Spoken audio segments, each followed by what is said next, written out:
नमस्कार।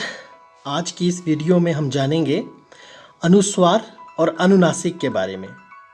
इनमें क्या अंतर है और कैसे इनका प्रयोग किया जाता है। सबसे पहले बात करते हैं अनुस्वार की। अनुस्वार जिसे बिंदु भी कहा जाता है, इसका चिन्ह जो है वो बिंदु होता है। मैंने यहाँ दर्शाया है आपको। किसी अक्षर के ऊपर जो एक बिंदु लगाया जाता है उसे अनुस्वार कहा जाता है। इसकी उच्चारण ध्वनि, ये बहुत महत्वपूर्ण बात है, इसे समझना बहुत ज़्यादा ज़रूरी है। इसकी जो उच्चारण ध्वनि है वो नाक से होती है, नासिका से जो है वो इसका उच्चारण होता है। और अनुस्वार मूलतः व्यंजन है। अनुस्वार मूलतः क्या है? व्यंजन है। व्यंजन शब्द पे भी आप एक बिंदी देख पा रहे हैं, इसी बिंदी को अनुस्वार कहते हैं।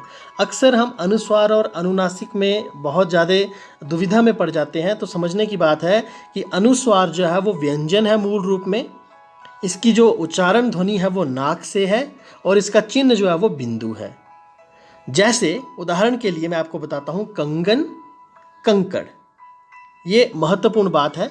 इसके साथ ही अब जब हम अनुनासिक पर आते हैं तो अनुनासिक किसी अक्षर के ऊपर जो एक बिंदु चंद्र बिंदु के रूप में लगाया जाता है उसे अनुनासिक कहते हैं। यानी चांद और बिंदी जो है इसे अनुनासिक कहते हैं और साधारण बिंदी को अनुस्वार कहते हैं।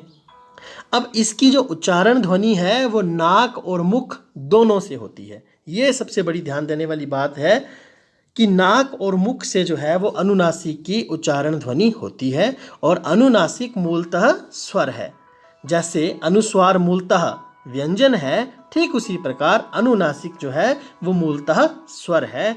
और इसका उदाहरण है कंवल, हंस। अक्सर कहा भी जाता है कि हंस और हंस में जो फर्क है वही अनुनासिक और अनुस्वार में भी फर्क है।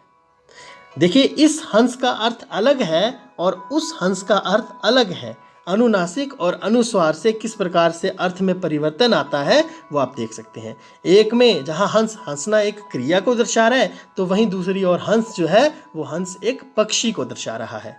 तो ये है अनुनासिक व अनुस्वार में मूलभूत अंतर, जिसे समझना बहुत ज़रूरी है। अगर उदाहरणों में हम देखें तो आपको ये करना भी है। तो इसमें आप देखिए, कार्यपत्रक में अगर हम आए तो अब किसमें अनुस्वार लगेगा और किसमें अनुनासिक लगेगा, ये आपको करना है। मैंने आपको बता दिया है, जैसे चांद में चंद्र बिंदु लगता है, चंदन में साधारण बिंदु। इसी प्रकार से आप बाकी इन शब्दों में अभ्यास करें और अपने अध्यापक को दिखाएं।